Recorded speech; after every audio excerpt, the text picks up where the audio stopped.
নমস্কার, আমি বিএড সেকশনের ফার্স্ট সেমিস্টারের ছাত্রী লক্ষ্মী সূত্রধর, রোল নাম্বার 19।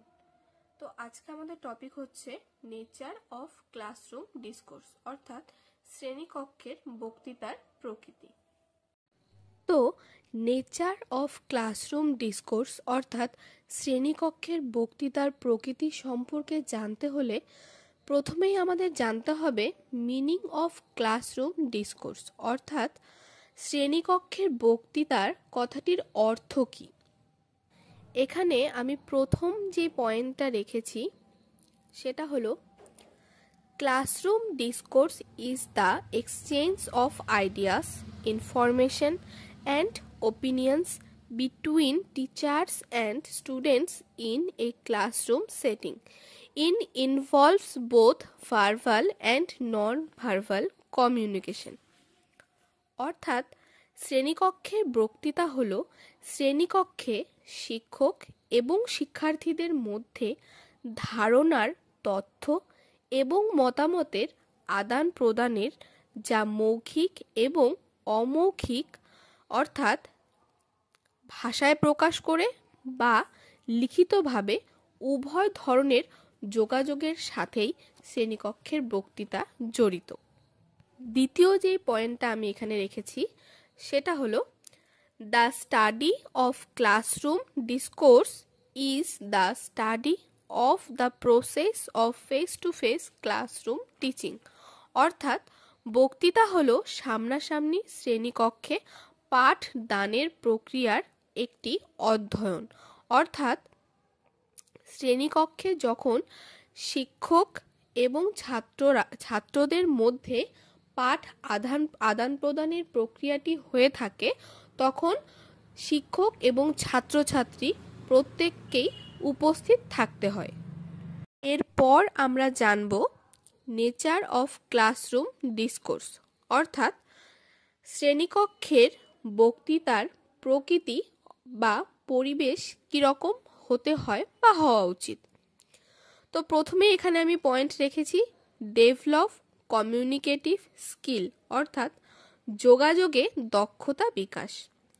যোগাযোগ দক্ষতা বিকাশ করলেই আপনি অন্যদের সাথে ভালো একটি সম্পর্ক গড়ে তুলতে পারবেন। এছাড়াও একটি ব্যক্তিত্ব বিকাশে সাহায্য করে। অর্থাৎ যোগাযোগ স্থাপন যখন একজনের সঙ্গে আরেকটি অপরজনের হয় বা যোগাযোগ স্থাপন হয় দুজন ব্যক্তির সঙ্গে, তখন তাদের মধ্যে একটি সম্পর্ক গড়ে ওঠে এবং একটি মানুষের মধ্যে ব্যক্তি বিকাশও ঘটে থাকে। দ্বিতীয় যে পয়েন্টটি আমি রেখেছি সেটা হলো অ্যাক্টিভ পার্টিসিপেশন, অর্থাৎ সক্রিয় অংশগ্রহণকারী।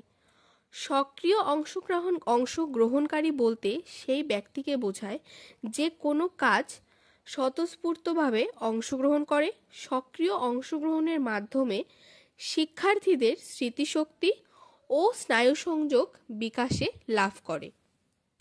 এরপর তৃতীয় যে পয়েন্টটি সেটা হলো কোঅপারেটিভ অ্যান্ড কোলাবোরেশন, অর্থাৎ সমবায় ও সহযোগিতা। সমবায় ও সহযোগিতা একই অর্থে ব্যবহৃত হয়ে থাকে। সহযোগিতা হলো দুই বা ততোধিক ব্যক্তি, সংস্থা বা সত্তা একসাথে কাজ করে কোনো কাজ সম্পন্ন করার একটি প্রক্রিয়া। পর 4 নম্বর যে পয়েন্টটি আমি রেখেছি সেটা হলো teacher and student bring their own agenda to the classroom, অর্থাৎ শিক্ষক ও ছাত্র শ্রেণীকক্ষে তাদের নিজস্ব এজেন্ডা অর্থাৎ যে কোনো বিষয়সূচি নিয়ে অত্যন্ত সক্রিয় থাকে।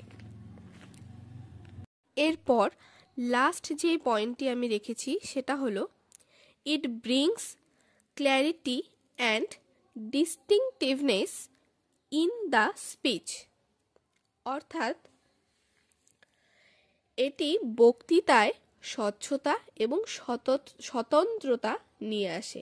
অর্থাৎ যেই বক্তৃতাটাই আমরা পেশ করি না কেন শ্রেণীকক্ষে সেটি স্বচ্ছতা অর্থাৎ পরিষ্কার হবে, ভাষা পরিষ্কার সুস্পষ্ট হবে এবং ছাত্রদের যাতে সেটি বুঝতে সুবিধা হয় সেই দিকে লক্ষ্য রাখতে হবে।